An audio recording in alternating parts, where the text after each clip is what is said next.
സത്യ വേഷം കൊണ്ട് എടുക്കല ഇങ്ങോട്ട് വന്നേ. സത്യം നല്ല മോളല്ലേ? എടി വന്ന് കുളിക്കടി, സമയമില്ലെന്ന്. ഇവളിത് കുളിക്കാൻ വിളിച്ചു കഴിഞ്ഞാൽ അവളുടെ മടിയാണ് അവൾക്ക്. എടി സത്യ, എടി വേഷം കൊണ്ട് എടുക്കലേ. എടി വന്ന് കുളിക്കടി, സമയമില്ലടി. അത് ശരി, അമ്പടി കള്ളി. കുളിക്കാൻ മടിയായിട്ടാണല്ലേ ഒളിച്ചിരിക്കുന്നെ?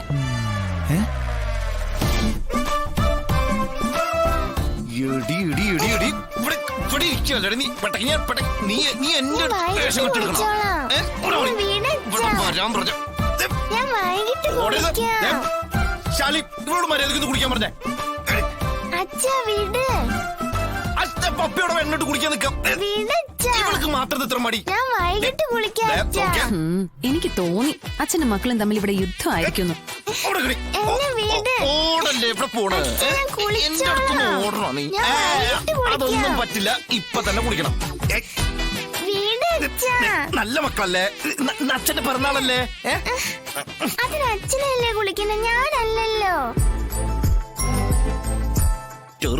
ഇന്നിവിടെ എല്ലാരും കുളിക്കണം. ഇന്ന് അച്ഛന്റെ പിറന്നാളാ.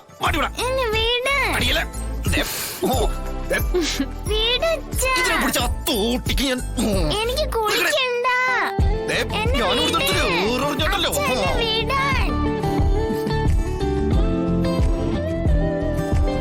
സ്കൂളിൽ പോകുന്ന ദിവസം രണ്ടുപേരും ഒരു മടിയും കൂടാതെ കുളിക്കുന്നേ. ഇന്ന് അച്ഛന്റെ പിറന്നാളായിട്ട് കുളിക്കുന്നുമില്ല. പിറന്നാളായിട്ട് ആരെങ്കിലും ഒക്കെ വരുന്നുണ്ടോ ചേച്ചി? ആ, വിഷ്ണുട്ടന്റെ അച്ഛൻ ചിലപ്പോ വന്നേക്കും, അല്ലാതെ വേറെ ആരും വരുമൊന്നുമില്ല. അതെ, ഞാൻ അകത്തോട്ട് ചെല്ലട്ടെ. ആ പിന്നെ ഇന്ന് ഇങ്ങോട്ട് വന്നേക്കണം. ഇന്ന് എല്ലാവർക്കും സദ്യ എവിടെയാ. അമ്മയോട് അവിടെ ഒന്നും ഉണ്ടാക്കണ്ടെന്ന് പറഞ്ഞേക്ക്. ശരി ചേച്ചി.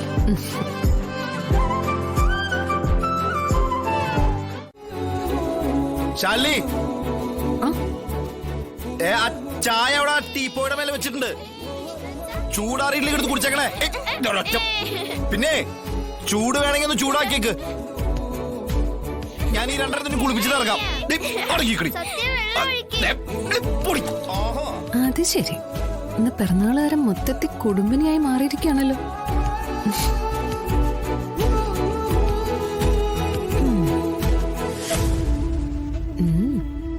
ചൂടാറിയാ?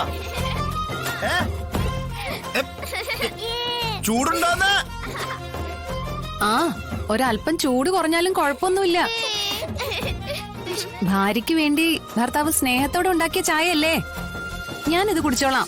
അയ്യേ, അതെ, എനിക്ക് വേണ്ടി ഞാൻ എടുത്തു വെച്ചതാ.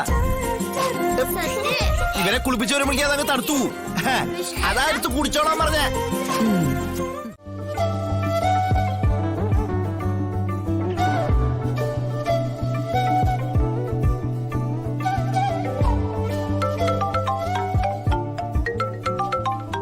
അച്ഛനാണല്ലോ. അച്ഛാ. ആ മോളെ, എന്തൊക്കെയായി അവിടുത്തെ ഒരുക്കങ്ങള്? പിറന്നാളുകാരെ എന്തിയേ? വിഷ്ണുട്ടൻ കുട്ടികളെ കുളിപ്പിക്കാണ് അച്ഛാ. ഞാൻ അമ്പലത്തിൽ പോയതുകൊണ്ട് വീട്ടിലെ കാര്യങ്ങളൊക്കെ ആളങ്ങെ ഏറ്റെടുത്തിരിക്കുക. കുട്ടികളെ കുളിപ്പിക്കുന്ന ആരെയാണ് ഏൽപ്പിക്കാവൂ? പാചകം അവൻ ഏൽപ്പിച്ചേക്കല്ലേ. വായിക്ക് രുചിയായിട്ട് എന്തെങ്കിലും കഴിക്കണമെന്ന് ആഗ്രഹിച്ചാ അങ്ങോട്ട് വരാൻ നോക്കുന്നതേ. അത് പാഴാക്കല്ലേ. ഹേയ്, അടുക്കളയിൽ ഞാൻ തന്നെ കേറൂ. അച്ഛനും സത്യാമ്മയും വരില്ലേ? ഭാമയെ പ്രതീക്ഷിക്കണ്ട. പിന്നെ എന്റെ കാര്യം, വിഭവസമൃദ്ധമായ സദ്യയാണെങ്കിൽ വരാൻ നോക്കാം. എന്താ റെഡിയാക്കാൻ പറ്റുമോ? പിന്നെന്താ, ഇനിയൊരു 2 തരം പായസം വേണമെങ്കിൽ അതും ഉണ്ടാക്കാം. രണ്ടുപേരും ഇടുക്കി കുട്ടികളായിട്ട് ഡ്രസ് മാറിയിട്ട് വിഷ്ണുട്ടൻ വന്നു, ഞാൻ കൊടുക്കാം. എന്താ ഇത്? നിന്റെ പിള്ളേരെ കുളിപ്പിച്ചതാ. അച്ഛനാ. ആ ഡാഡി പറയൂ. മക്കളെ, അച്ഛൻ വരില്ലേ? ഞാൻ വരാൻ നോക്കാടാ. ആദ്യമേ നിനക്കൊരു അടിപൊളി ബർത്ത്ഡേ വിഷസ് നേരട്ടെ. ചെറുപ്പത്തിലേ നിന്റെ ബർത്ത്ഡേക്ക് നിന്നെ അമ്പലത്തിൽ കൊണ്ടുപോകുന്ന ആ നല്ല ഓർമ്മകൾ ഓർത്തുകൊണ്ട് അച്ഛന്റെ സ്നേഹത്തോടെയുള്ള പിറന്നാൾ ആശംസകൾ. എന്റെ മോനെ എല്ലാവിധ ആയുരാരോഗ്യ ഐശ്വര്യങ്ങളും ഉണ്ടാവട്ടെ. അച്ഛന്തായാലും വരണം, അനുഗ്രഹിക്കണം.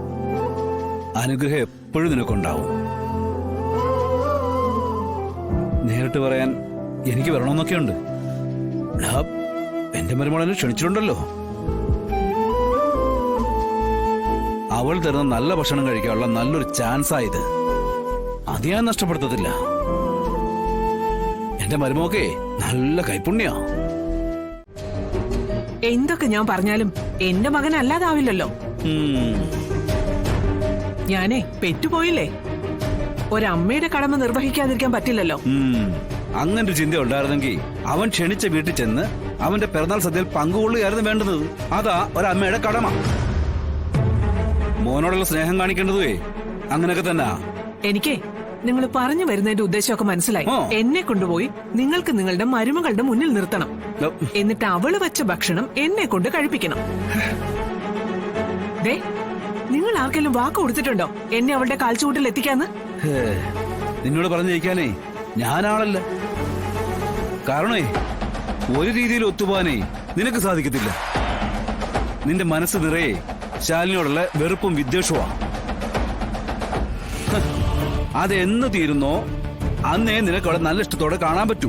ഞാൻ ഇതുവരെ ജീവിച്ചത് എങ്ങനെയാണോ അതുപോലെ മുന്നോട്ട് പോകാനേ എനിക്ക് കഴിയൂ.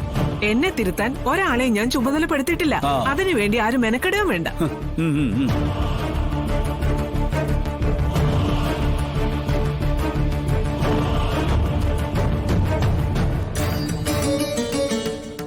പൊന്നി, നീ എന്താ വൈകിയത്? ഇല്ല സത്യാമ്മേ, പറഞ്ഞ സമയം ആകുന്നല്ലേ ഉള്ളൂ.